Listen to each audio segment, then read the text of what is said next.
It is Labor Day weekend, a time of rest, well-deserved rest for many Americans.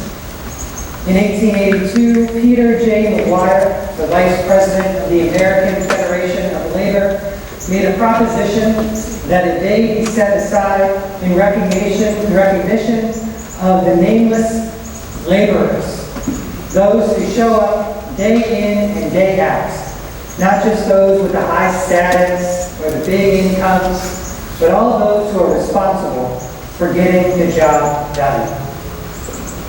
This weekend of rest is also a weekend of anticipation for many. The coming of the fall brings mixed emotions.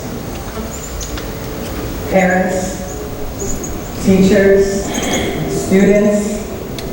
Teachers are gearing up for the challenges of the year ahead. The students are feeling many emotions: anticipation, anxiety, excitement, dread. Montclair High School starts on Thursday, and I don't know if you all heard this, but for the first time, all 2,000 students will have the same lunch period. I don't know who thought that was a good idea. Can you imagine that social scene? Many of us have memories of the high school cafeteria, the stuffy room, the clanging silverware, the thumping feet, the competing conversations. It's a lot to walk into, especially on the first day of school.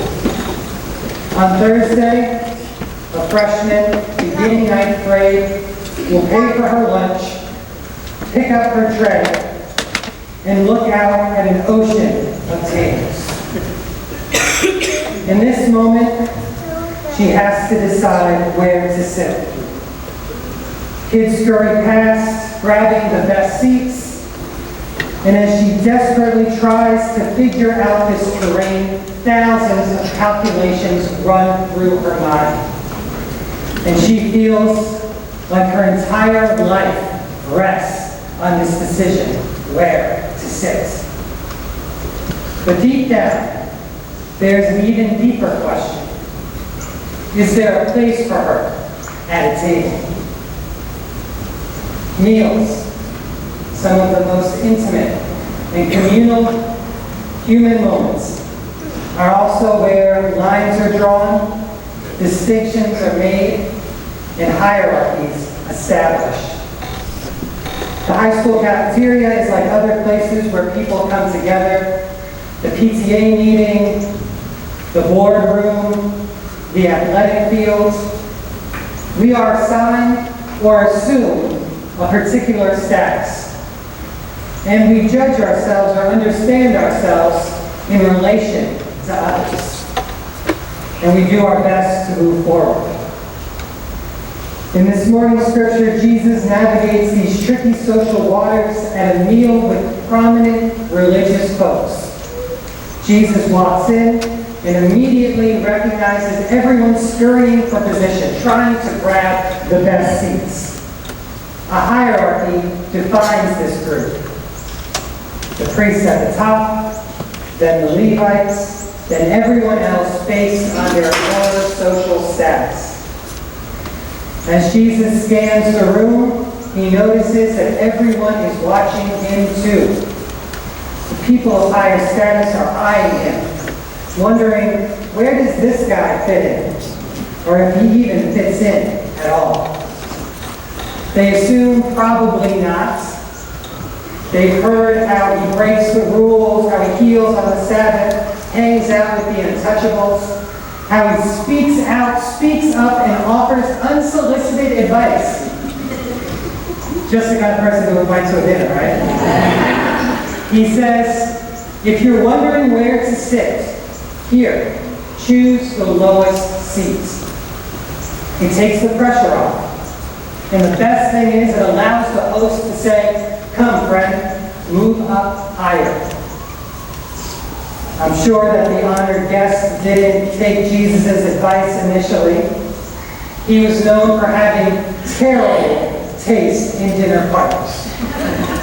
He always sat at the table that nobody wanted to be caught dead at, with the love and the left out.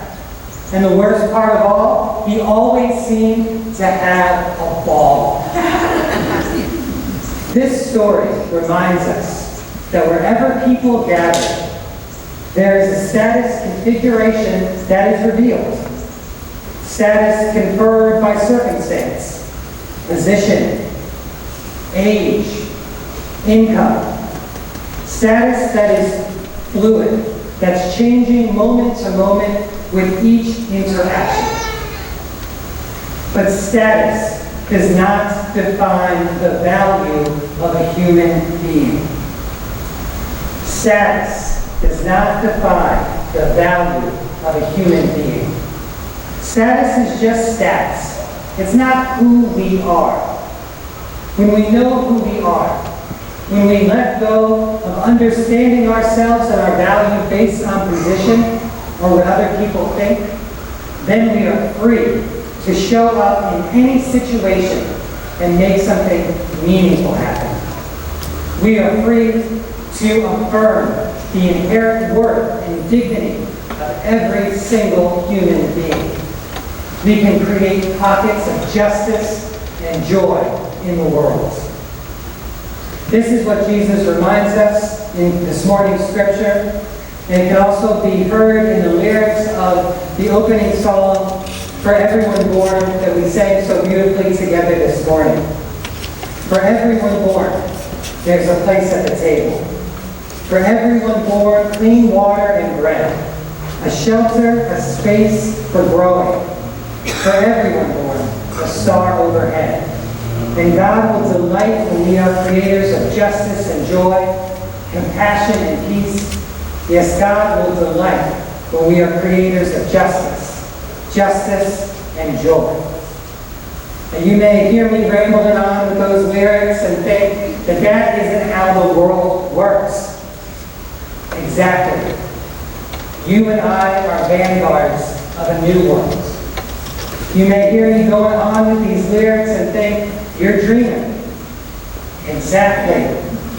We're followers of Jesus, here to live his dream into reality.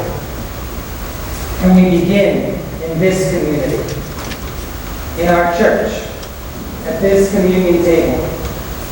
It is the table of Jesus. It is the table for all of us. In a world that can be cruel and alienating, at this table, everyone is welcome. Everyone is welcome. And everyone belongs. And what we find here will not stay here. The spirit of radical hospitality is passed on. So that in that Montclair High cafeteria, when a ninth grader is nervously looking out at the ocean of tables, a voice will ring out and say, "Come, Fred, sit by us." And she will be welcomed into a community of joyous misfits. When we know who we are, when we understand the value of ourselves and others, that each of us is just another worker amongst workers with inherent dignity and worth, that each of us is a child of God, then Jesus lives. His Spirit is alive and well. There's a place for each of us at this table. Happy Labor Day. Amen.